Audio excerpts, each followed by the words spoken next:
Hello, I'm Simon Whistler, you're watching TopTenzNet. In the video today, the top 10 virtual gaming items that sold for outrageously high prices.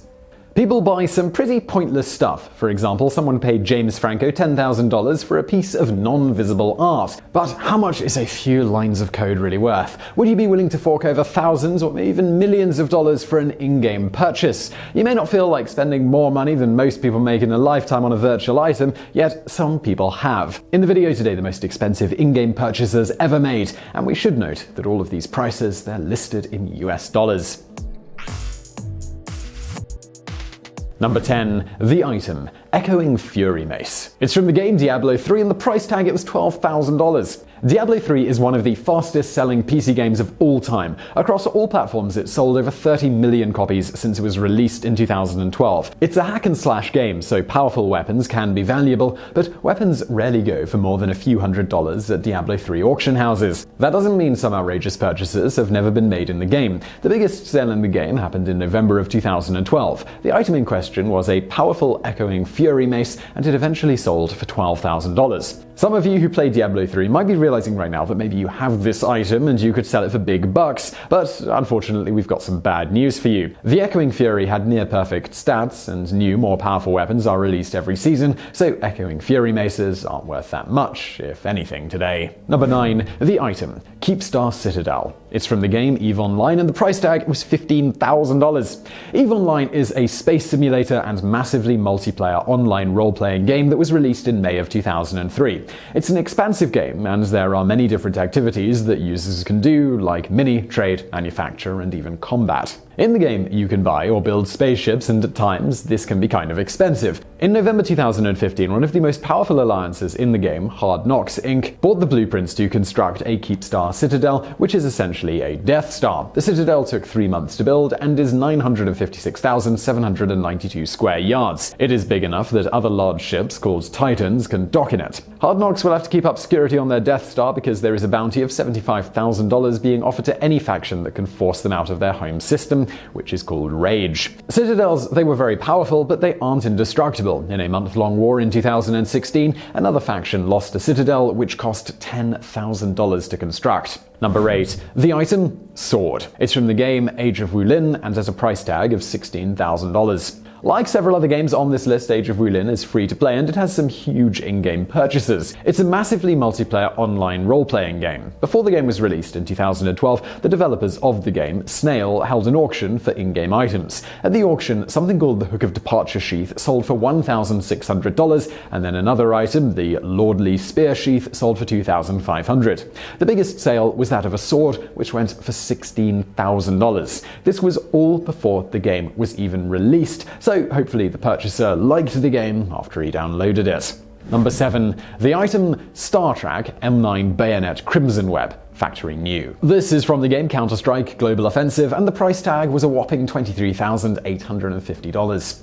Counter-Strike Global Offensive, also known by its acronym CSGO, is a multiplayer first-person shooter. The game is incredibly popular, with full leagues and thousands of YouTube and Twitch channels dedicated to it.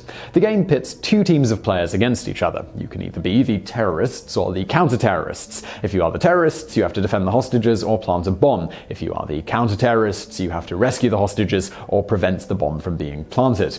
Since it's a first-person shooter, weapons, which are called skins in the game, are very important. In the game, weapons start off as factory new, and the more they are used, the more they depreciate in value. So the most valuable weapons are rare factory new ones, which makes the factory new StatTrak M9 Bayonet Crimson Web knife one of the most expensive in-game items ever sold. In 2014, a person who wished to remain anonymous paid $23,850 for it, and we're sure it was totally worth it.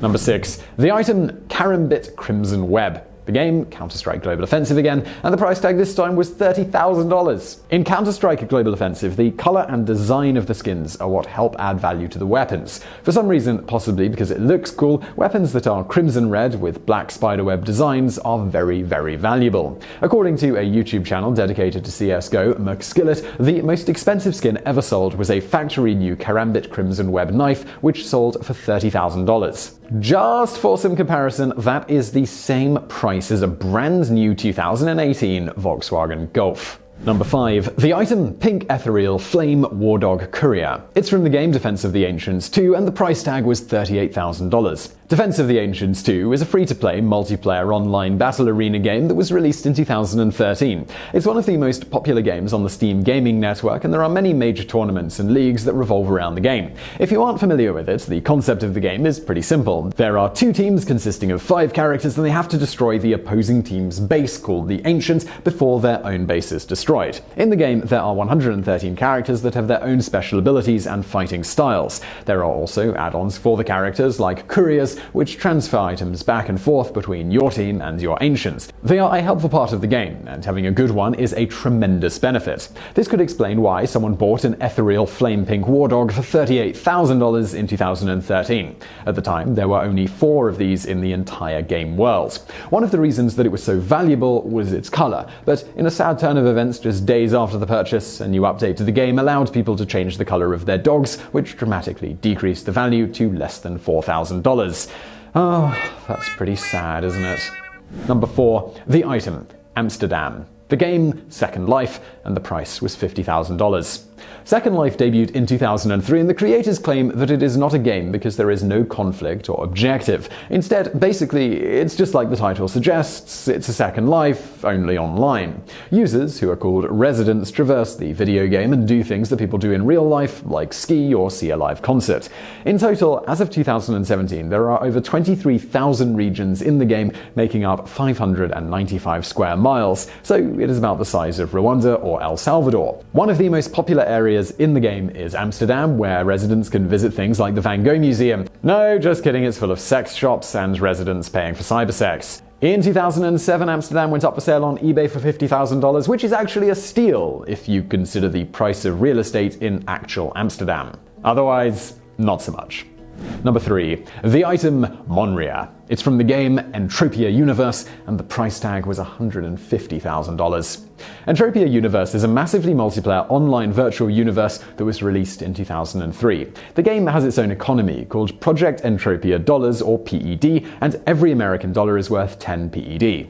This allows people to buy items and even property in the game, kind of like the Oasis in Ready Player One. People even make a decent living owning areas of the game because users will pay to visit them and perform tasks. What makes Entropia so unique is that if someone chooses to leave the game or wants to withdraw their PED, they can then convert it back to American currency and withdraw it. Due to the game's economy, some of the most expensive in-game purchases ever are found here. One of the most expensive of these purchases was an entire moon called Monria. In April 2013, it was purchased for 150,000 real dollars, and no, we didn't mistakenly add a 0. Number 2. The item, the Crystal Palace Space Station. It's from the game Entropia Universe again, and the price tag was $330,000. Yep, right back to Entropia. This was another huge purchase in the game, and it was called the Crystal Palace Space Station. The Crystal Palace debuted in 2004, and it's one of 2 space stations that orbit around the game's first planet, Calypso. In 2009, it went up for auction and was purchased by a Canadian user named Eric Novak. This man spent $330,000 on it.